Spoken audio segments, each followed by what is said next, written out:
a page from Kiwanis history. It's an important part of our meetings, especially now when we're doing this virtually. And I apologize. I don't have, if it's David or Gilbert presenting our page in I history. think Gilbert's up this time.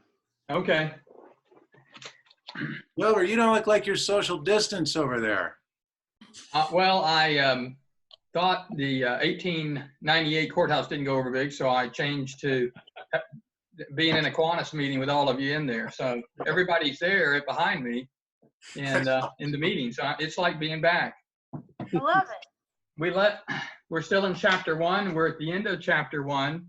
And throughout this book, there is going to be everybody that becomes a member of this club will be in the book, because at the end of each chapter, it lists all the members that became a member that year.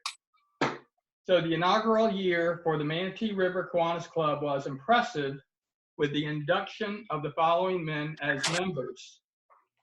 And I want you all to pay close attention to some of these names. These are household names that many of us growing up here, and a lot of you that have been here for a long time, will recognize as people that have been leaders in our community.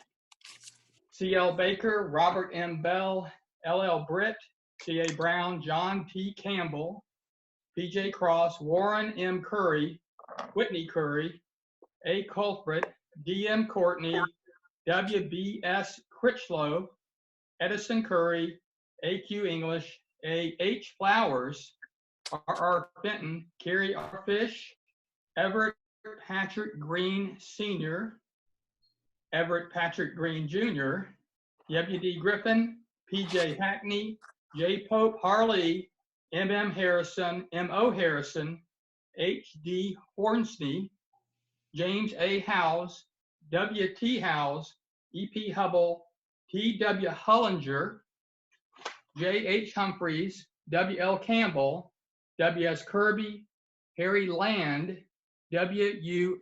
Lathrop, H.W. Lynn, Dr. Thomas M. McDuffie, W.E. Mann, William A. Manning, Major Harold Monk, J.B. Owen, G.C. Patton, H.P. Perry, Roy G. Roberts, Elon A. Rood, F. Emery Sharp, John B. Singletary, J.C. Smith, George P. Smith, E.W. Stoltz, Roscoe Sheets, H.K. Talent, our first president, Henry K. Taylor, M.O. Thomas, J.F. Vanderripe, H.W.H. Vanderripe, R.T. Ward, B.W. Williams, Sheriff Leon Wingate, and F.D. Waite. The Manatee River Kiwanis Club ended its first year strong with consistent and regular meetings each Tuesday at noon at a restaurant in Bradentown or Palmetto. Even though the club met every week, there was always a program which was also informative and interesting, also times compelling. Other times the program was a skit presented by the members, drawing laughter from the audience.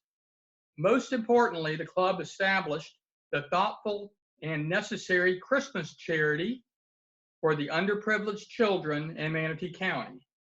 The benevolent character of the club would only become stronger as the club brought in new members.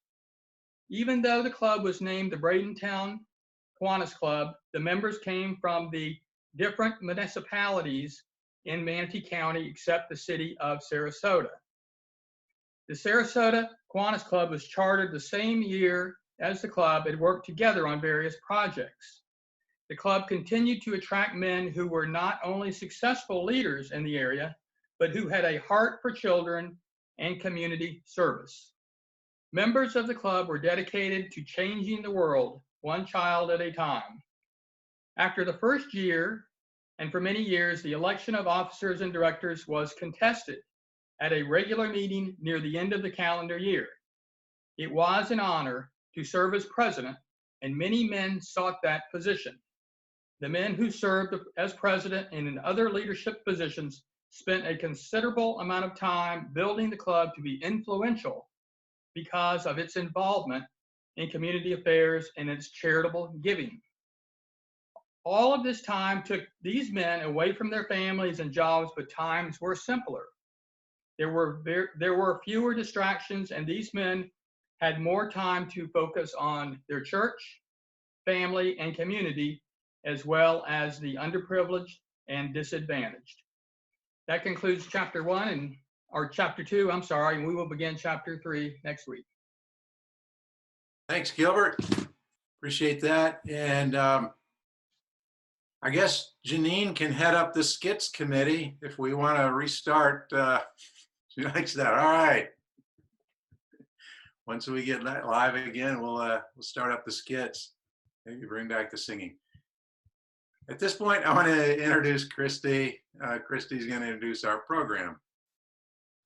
So, thank you everybody for coming today. I am going to introduce Dawn Stanhope, which I really don't have to introduce her because you all know her.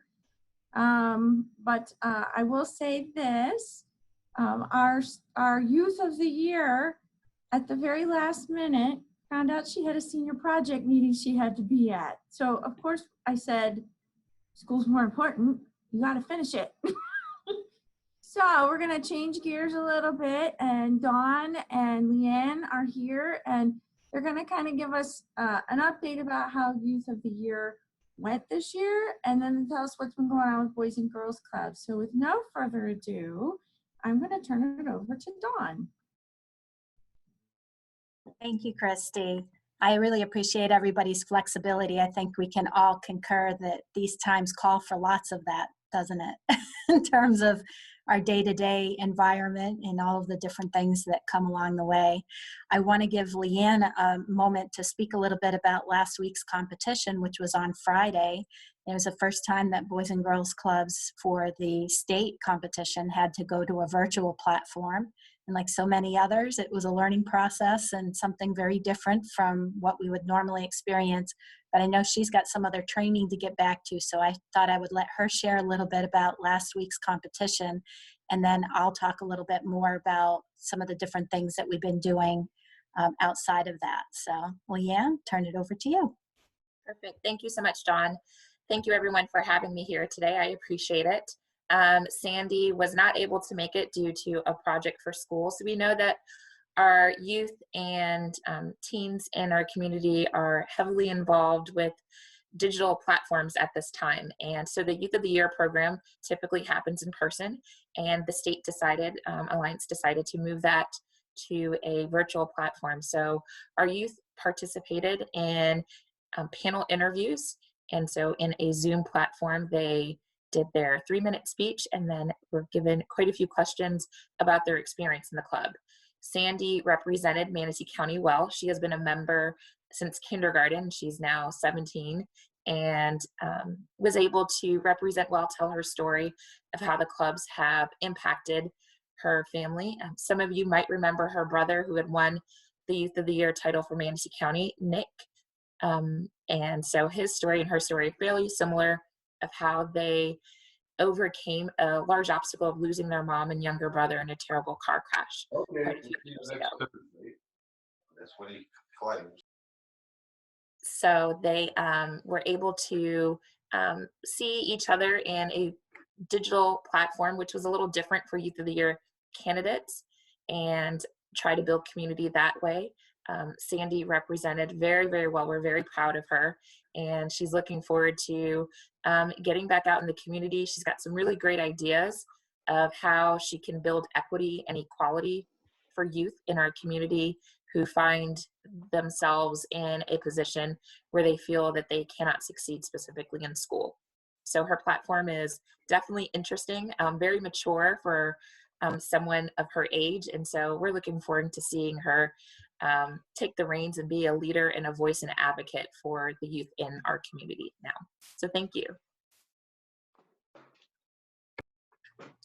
Thanks, Leann. Leann is our club director at the DeSoto Club, and she's done such an awesome job of working with our kids. She was in the old club before we moved into the new one. And, you know, her challenges have changed over the years, but her commitment to our kids and to helping them to grow and learn from one another has just been so awe-inspiring. And we really appreciate everything she does as a leader of our clubs, and appreciate her taking time away from one of her busy activities in her own learning to jump over and connect with us. And I didn't see Go Jack ahead. Powers on, Dawn, but if Jack is here, I do need to say thank you to him. He has been a coach and a volunteer in the clubs, and has I single-handedly helped our Youth of the Year candidates for the past 2 years craft their speech, get ready for interviews. So we could not do what we're doing right now without Jack Powers. Absolutely. And you all can be very proud of Jack, because it was his initiative at the very first meeting that he came to.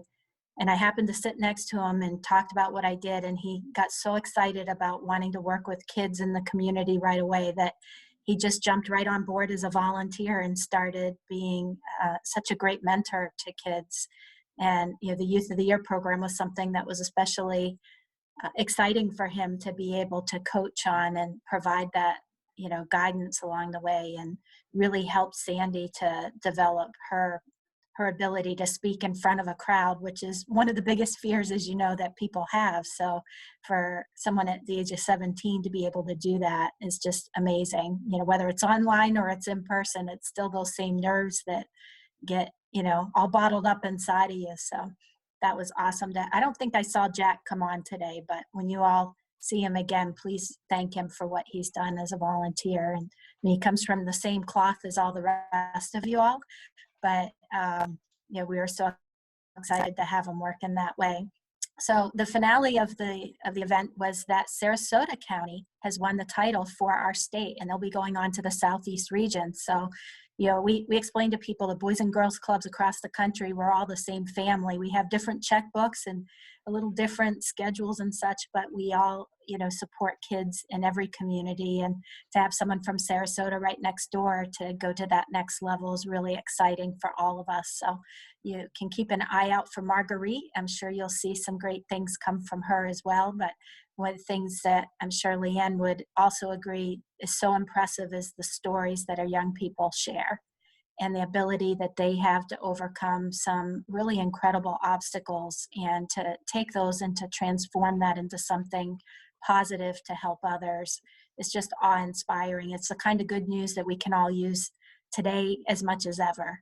And so thanks again, Leann, for your time and for your help with the Youth of the Year program, amongst many other hats that you wear for us. Thank you so much, John. I appreciate it. Thank you all for having me. Thank you. All right, so let me tell you a little bit about what's been happening at the club. Some of you are a little more connected to what we've been doing than others, but I want to share with you that it's been really, really interesting to see the way that we can create and thrive and do new things. And I really appreciated hearing what Janine was doing last week, because I thought that was a great way just to get that insider's view of what's happening. Because even though we're not all together, there's still lots of amazing things that are happening. Our clubs closed when the schools closed back in March. And that's something that has normally just been kind of the way it goes. If there was ever a weather emergency and the schools were closed and kids should be home, then we would follow the suit, because we want the kids to be in a safe environment and not put them at risk. But as you all know, as things are going on, it's becoming more and more of a challenge for families to take care of their kids as well as their work responsibilities and all kinds of other things that they're getting thrown their way. And so it became very apparent to us very quickly that we needed to respond to the need. And so we started conversations initially with the hospitals in our region, as well as our emergency services personnel, and then started working with the county to develop a plan in order to help with childcare needs. And, you know, we don't consider ourselves a childcare provider. Some of you may think that's what Boys and Girls Club is, and in a way we are, but really what we consider ourselves to be are youth development professionals, and working with kids in the out of school time environment, whether it's after school or in the summer, to help them to develop into responsible and productive adults. And so, you know, the end game for us is that when kids leave our program, whether they're with us as Sandra was from kindergarten all the way through as a senior in high school, or even if they're only with us from their formidable years, and then, you know, as they get older, maybe they have other interests and maybe don't come as much. That ultimately what we're striving for is that they're staying on track academically, that they're making healthy choices for themselves, and that when they leave, they have a plan for their future. And, you know, someday I hope you'll get to hear Sandra's story, because her future is so bright and she's going to do such amazing things. And that's what we want for all of our kids, right? So we really wanted to respond to those urgent needs right at the get-go. And knowing that we need to keep a safe environment, we completely changed our model in terms of providing services. So as soon as we were able, we started providing online services and having virtual club programs for after school time, as well as on the weekends, so that we could stay connected to our existing club members. Currently, we have about 850 members between 5 clubs. And so those are all kids that all of a sudden found themselves at home without any warning. And, you know, once spring break was over, then it was like, now what? And for many other families, they were still working at that time and they were doing the best that they could. But our first responders were really that priority that we looked towards, because we knew that if the first responders couldn't work because they needed to stay home with their children, and we're talking about the 6 to 12-year-olds who maybe are okay for a time period, but I don't know that you necessarily want to leave them home every day throughout the week. That could be a recipe for many different things to happen, but really concentrating on that age group to say, how can we best support? And when we first started looking at it, I mean, really what it turned out to be is something like our summer program would look like, in terms of being open all day and having as many staff as we would in the summer, but having much smaller groups of kids. So we followed the CDC guidelines. We talked with our health department, we talked with the hospitals, and we developed a plan.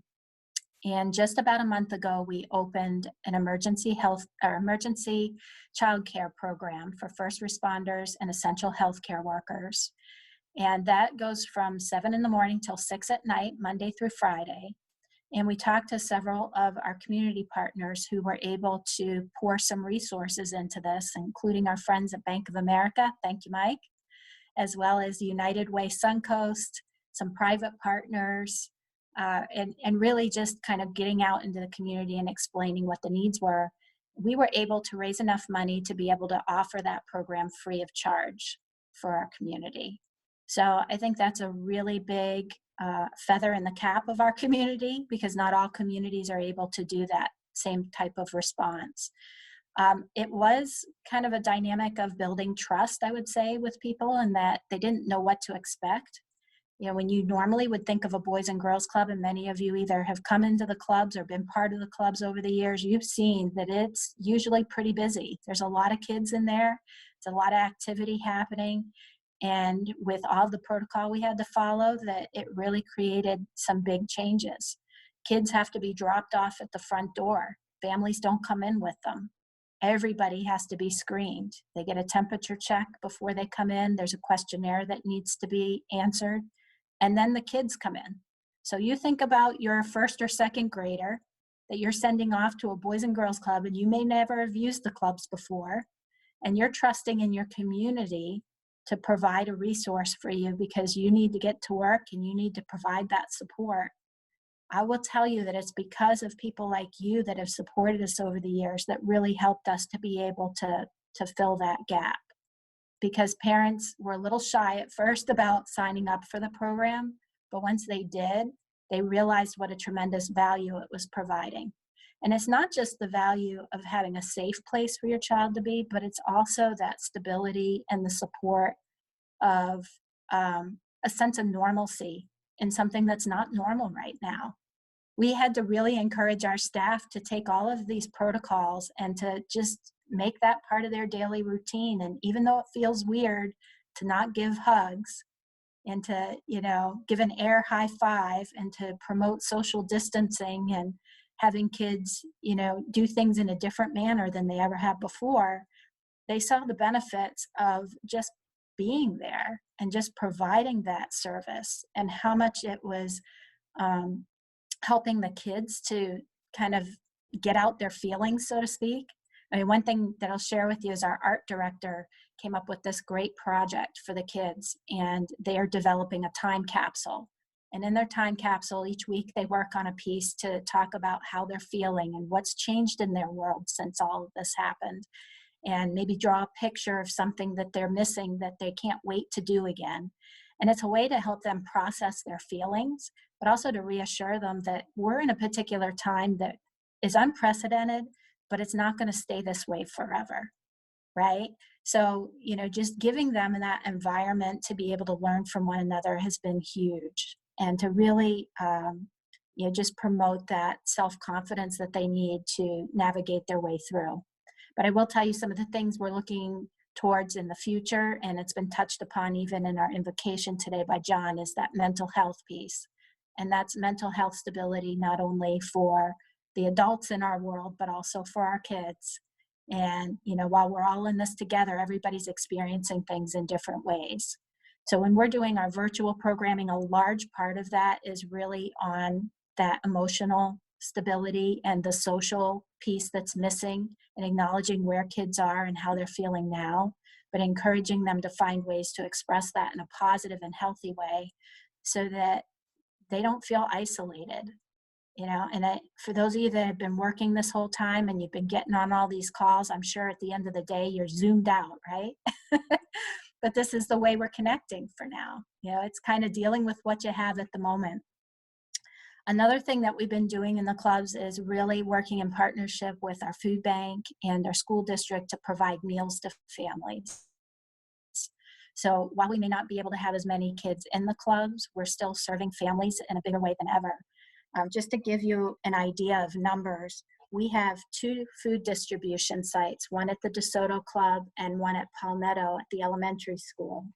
In between what the food bank is doing with weekend groceries for families and what the school district is doing, there's been a total of 4,500 meals distributed in this program.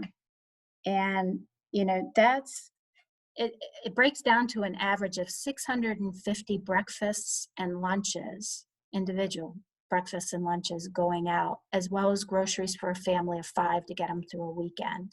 And we know we're seeing that in other areas of the community as well.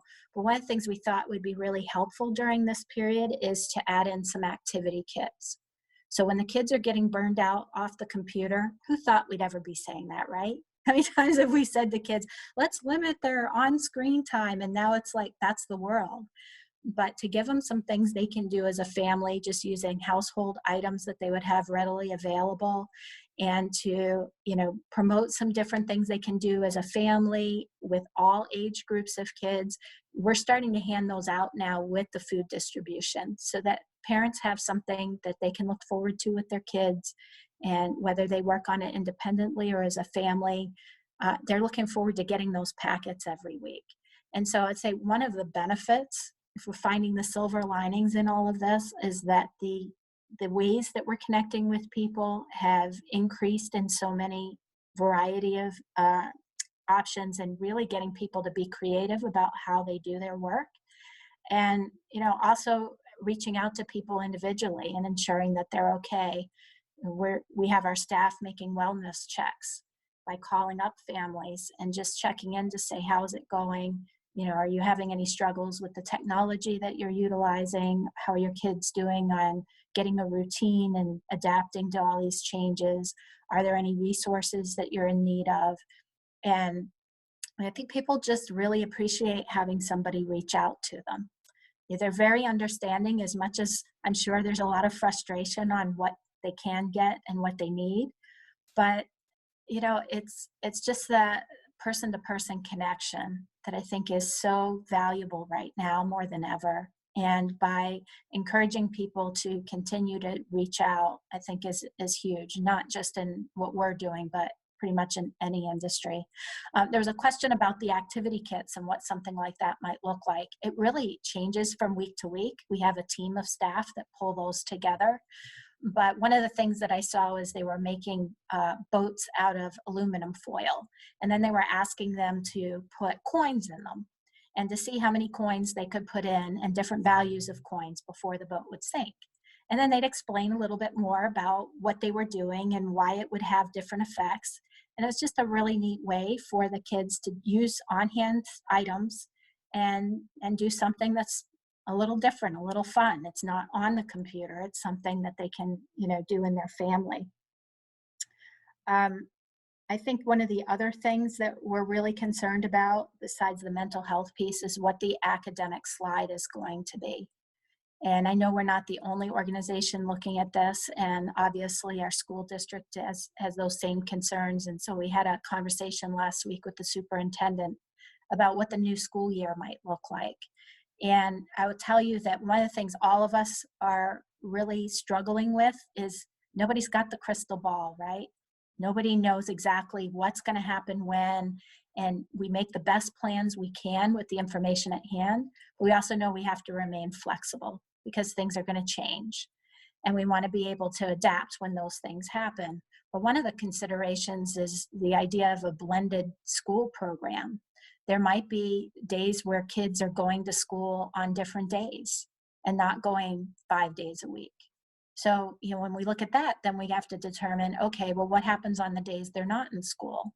Well, virtual learning is obviously an opportunity, but then you still have that same concern about the safety of kids and where are they going to be? And, getting parents back to work is so important because there's an economic recovery that needs to take place for so many families. If you think back to United Way's report on Alice families, where the asset limited, income constrained, employed, they were one paycheck away, and that was half of families in Manatee County. Well, many of them lost that paycheck. And even if they're getting into the unemployment side of things, that's taking a long time. And there's a lot of different needs that they're going to have and a lot of implications of what's happened. So we want to remain focused on how we can be a partner and help in those ways. And that may mean that our clubs remain open on a daily basis and not just for after school. Well, we look at that and we think financially, how the heck is that going to work? But, we also have great faith and trust in our community and knowing that if there's a will, there's a way, and that people definitely come together as things change in our environment and they do what they can to support one another. So we're going to continue to looking at ways we can do that. And the other piece that comes into play, which is where you all fit in, is on the volunteer aspect. How do we get our volunteers connected to our kids and really continuing those meaningful interactions? How do we help the kids that are not progressing in their reading? How do we help the kids that maybe were having challenges with the technology? Some kids are very adept at just picking up any old piece of technology and jumping right in and using it. But there's others that struggle with that. And so what kinds of supports can be put in place to help families that have really struggled? And so, there's definitely a lot of needs. We're not alone in it. And we know that we have a great community to work with in partnership. Summer's going to be its own animal. We are going to provide summer programs, but they're going to be very limited. We're going to continue working with our first responders and our healthcare employees. We're not going to send them out the door now that they've been using us for a while and their kids are really acclimated. We don't want to just say, sorry, we're going to keep working with them, but we also are going to start bringing in some of our existing club members. Unfortunately, there's going to be more need than we can support. So we're hopeful that there'll be some other partners. We've already heard there's been some churches that are kind of working out some plans and how they can provide support. There's other agencies that are looking at ways to utilize their spaces. But we have to keep those group sizes small until such time that the information changes and we know that we can support more safely. But I am so proud of our team and the way that they've been so resilient in all of this and the way that they've taken ownership of the process in terms of the changes that needed to be made, from the screening processes to wearing masks in the club to making sure the kids wash their hands throughout the day, that the rooms are being sanitized before another group comes into that space. They've just really been very conscientious about all of that to keep themselves safe as well as the kids, and then also to really branch out into the virtual technology side of it all and putting together those those great programs that our kids can continue to utilize beyond even the kids that we've served in the past, but even new groups of families that we've not served before. So I will leave it at that, but I'd love to open it up if y'all have any questions or comments. Anything I can share with you? Just a glimpse into our world these days.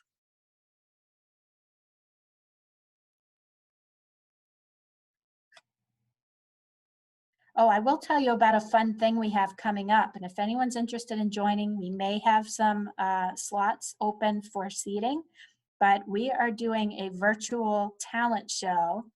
And it's kind of a battle of Boys and Girls Club versus Bank of America.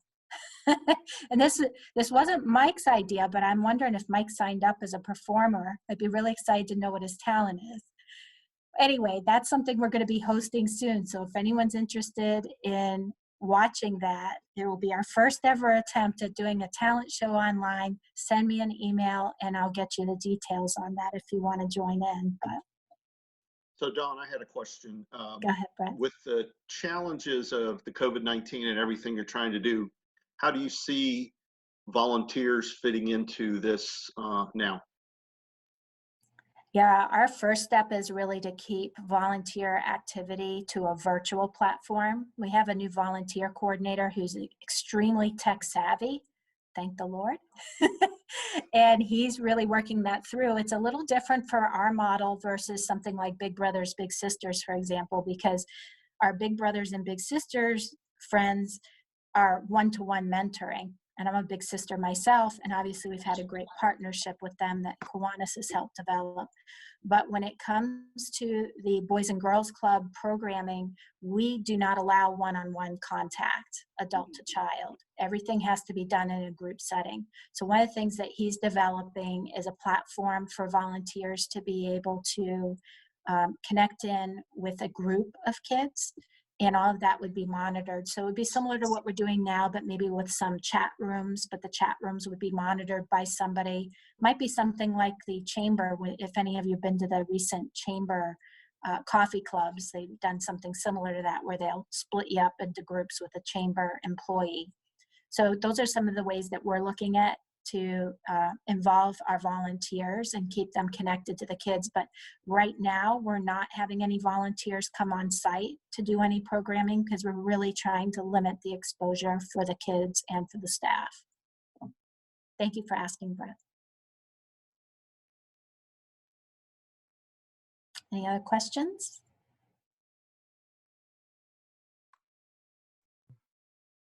I know that Dave Bassett had a comment that he wanted to make. Let me unmute him. Dave, did you want to go ahead? Yeah, I thought it might be illuminating for our newer younger members or those members who grow up in Manatee County in that era to know how intertwined Kiwanis has been in the history of Boys and Girls Clubs. Kiwanis actually founded what was then known as the Boys Club of Bradenton in the late 40s. Bought the land and built the first building on 9th Street. In the late 50s, mid to late 50s, did a huge addition, built the first gymnasium that the Boys Club had ever had, and substantially remodeled and added to the existing facility at that time. We then, and I'm not sure when, I think it was when I was either at college or before I came back, bought the land for the DeSoto Club, which I believe was the second club. Mm-hmm. I'm not sure where Palmetto fit in, and was very instrumental in building that facility. Something to note that somewhere in the 60s, the IRS came charging in to Bradenton, accusing the Kiwanis Club of being a for-profit organization because we owned and ran a trailer park. A little side note, a gentleman named Hugh Culverhouse, who wound up being the owner of the Bucks, was the attorney in Jacksonville that represented us. In settling, what we did was we owned the park itself, but we did not run it. We created a new entity, Braden and Trailer Park Incorporated, that actually leased the park from us and ran it as a for-profit corporation. As part of the settlement, we could not own 100% of that organization. We couldn't own more than 78%, so we gave 22% of that organization to the Boys Club at that time. And so when we sold the park, we liquidated that corporation, and I'm not sure if it was Boys and Girls Club at that time, but received the proceeds from that liquidation. The theory of that for-profit corporation was we were going to charge enough money in the leasing of the park that it would never make any money. But Bert South, who some of you have heard in reference to donations to the foundation, was such a conservative manager of the park that he always understated the income and overstated the expenses, and it always made money. So when we liquidated it, there was, I think, a couple $100,000 that went to the Boys Club. I will also tell you that the Boys Club has also been a very, very good neighbor of everyone else in the community. Braden and Kiwanis, in addition, purchased 10 acres on 59th Street with the intention that would be the next Boys Club, the expansion into Northwest Bradenton. About that time, Just for Girls had been founded as the Girls Club, and and they were in a rented house across from First Presbyterian Church, and the YMCA was in leased offices in the building at 6th Street and 10th Avenue, and they were looking for facilities. The Boys Club said, we don't have the wherewithal to build another club at this time, and very graciously relinquished any claim on that property. And 5 acres went to the YMCA and 5 acres went to Just for Girls. And that's where they sit today, or their major facilities. So this club, through the years, we used the termination of Braden and Trailer Park Inc.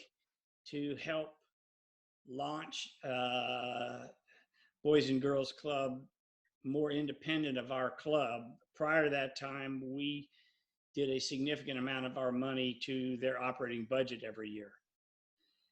So this club has been very, very closely entwined with Boys and Girls Clubs from inception even to now.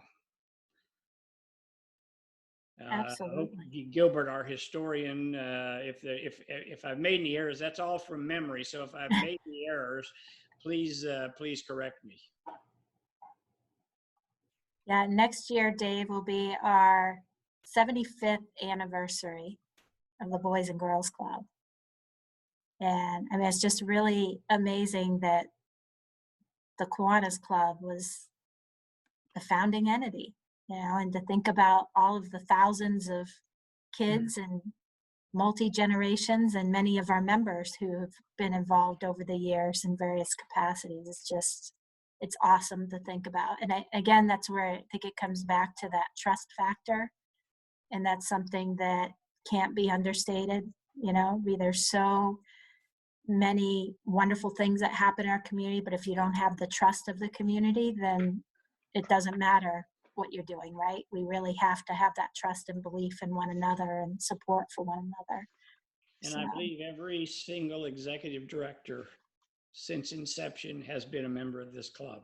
Oh, good to know. Well, I was a Kiwanis member before I started working with Boys and Girls Club, but the Boys and Girls Club in Manchester, New Hampshire was the first club that I ever knew.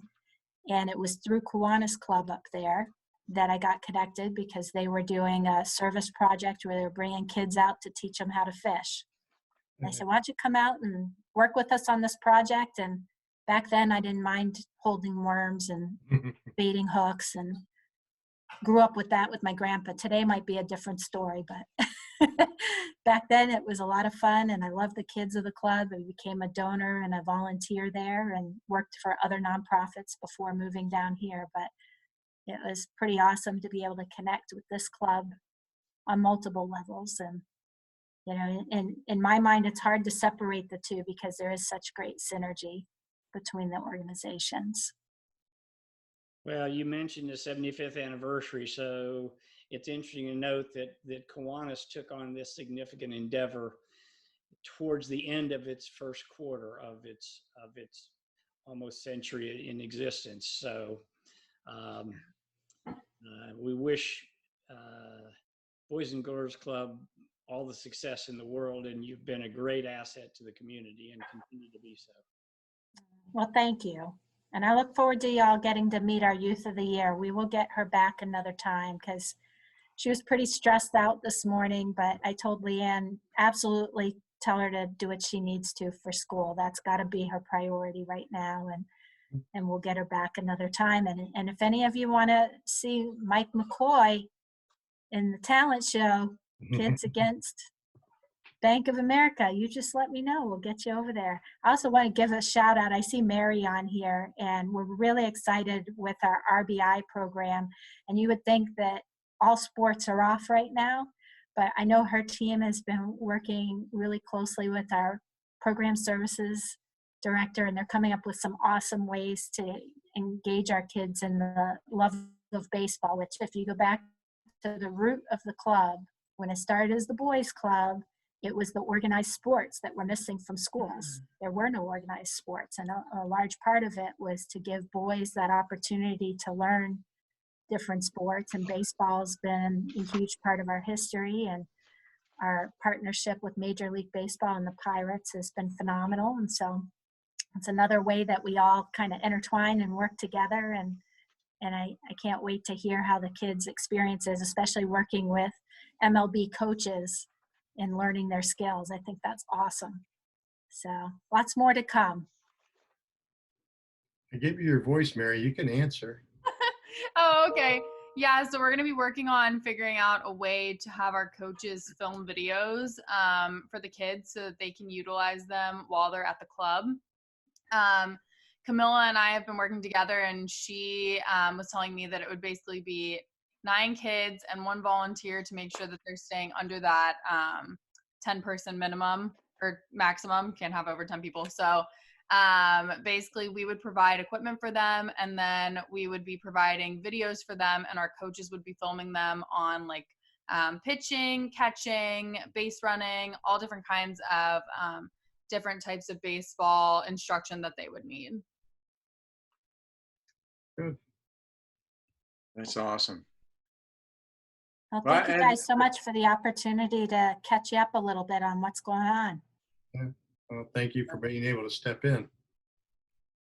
Appreciate that. Appreciate the insight from Dave. I got my own I could add. You know, Don knows that I grew up at the DeSoto Club, played baseball there, basketball, ran a mile a day, got my first trophy. A lot of good memories at that club. So appreciate Kiwanis for helping to establish that back when it did. So, all right, so we got a box of golden rulers we'll be handing out in a couple of months, I suppose. So until then, we'll look forward to seeing everybody next week. Christy, you got a good program for us? I think you do. Oh, I think next week is Brett Pollock. Yeah.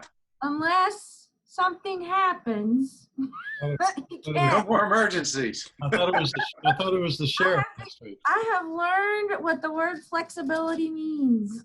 I'm on the 2nd. I think Mac's right. I think the sheriff's going to be there.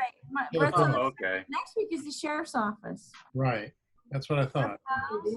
He could still have an emergency. Yeah, Well, that's that's true. Anything's possible. And Brett's working on a surprise program after that, right, Brett?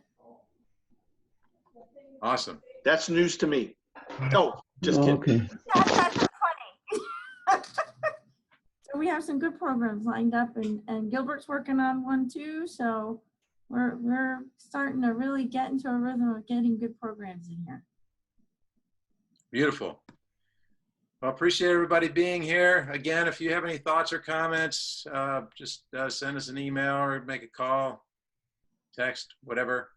And if nobody has anything else, we Yeah, will just, call this meeting. For, Oh, what?